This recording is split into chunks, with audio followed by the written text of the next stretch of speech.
I think I have far too many memories of Truman to try and encompass in just a few words. I just want to say how much joy, how much laughter, how much stimulation Truman brought into my own life.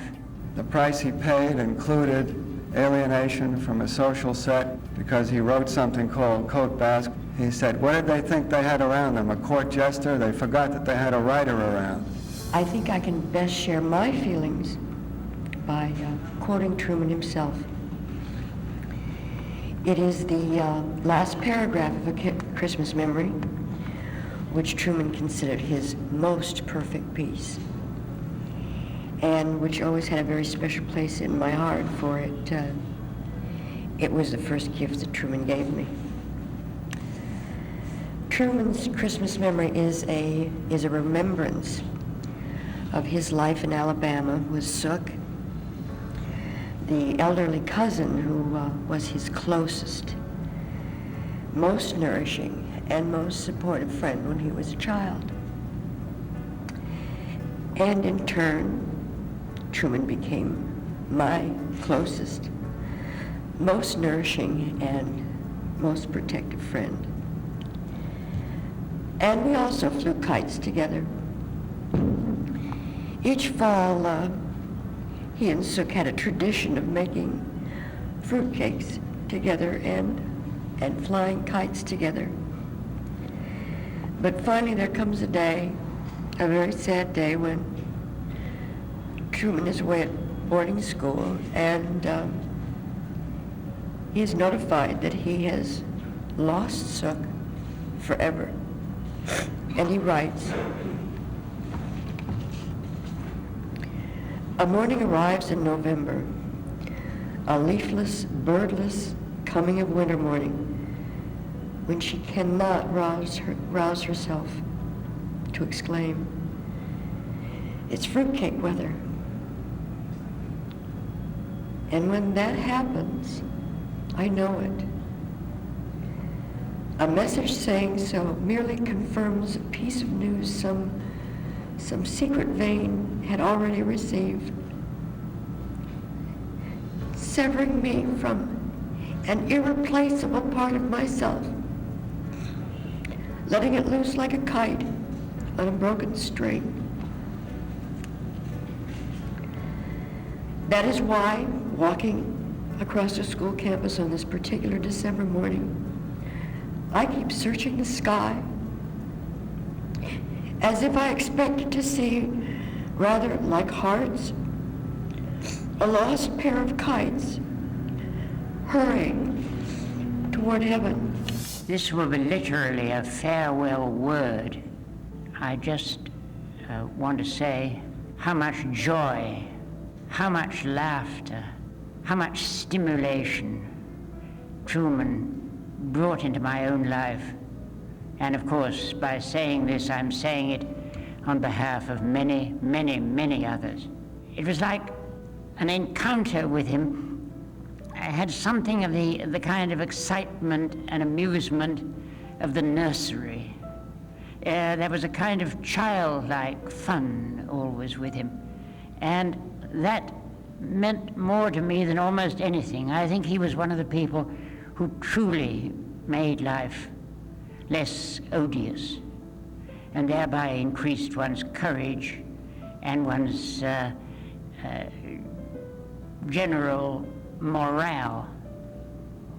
He was, as you probably all of you know to some extent here, quite unforgettable.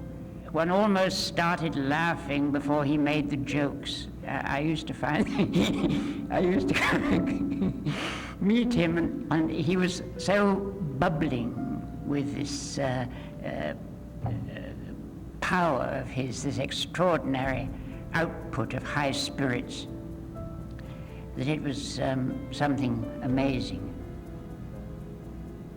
I really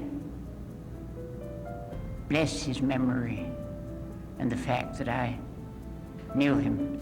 As his lawyer, I shared a lot of trials and tribulations with Truman, as well as a lot of joys. I'm not here to talk about Truman as a writer because I don't know how high in the firmament people will place him, although it's got to be very high, because to me, a stylist like Truman is someone who makes language sing for its own sake as well as for what it says. But I remember Truman as an incredible combination of benign warmth and savage wit. His friends invariably got the former, and his enemies always got the latter. The price he paid included alienation from a social set, and which ended up as a very sad part of his life, because he wrote something called Côte Basque, which was a story that was published in Esquire, and it was a story about a lot of the people he knew in the kind of reporting fiction that he became famous for. This story caused a great furor and also caused great alienation. But his reaction to it was characteristic of Truman. He said, what did they think they had around them? A court jester? They forgot that they had a writer around. Truman's benign warmth, however, made him the darling of so many people in this country who really had no connection with his work. And it never ceased to amaze me whenever he was on a television show or went somewhere to sign books or merely traveled around. A lot of people, very ordinary people living ordinary lives, would flock to him because there was a quality that he had, a quality with no pretense and a direct sort of warmth which he conveyed to them, gave all of us strength. But there was a terrible price that he paid for his talent and for his savage wit, because he was a great defender of talent. And to me, more than anything else, I will remember him for that. He reminded me always of the fact, even when he was angry with someone, as he was for a while at Tennessee Williams, who I'd known quite well. And we were driving in Palm Springs one day, and he launched into a vicious attack on everybody who was attacking Tennessee Williams' latest work, so that he put talent above any kind of personal animosity he might have shared at the time, and he fought for talent, not only his talent, but everybody's talent above all else. And he tried very hard, even in the later years when he was suffering many illnesses and many defeats, to fight back. He always fought back, always. He never gave up. And for us today, this feisty little guy, to me, is one of the few people I can remember who keeps the avalanche of mediocrity from falling down on us. He has given us a tremendous legacy of that. And he paid the terrible price that talent seems invariably to pay, and he paid more for us.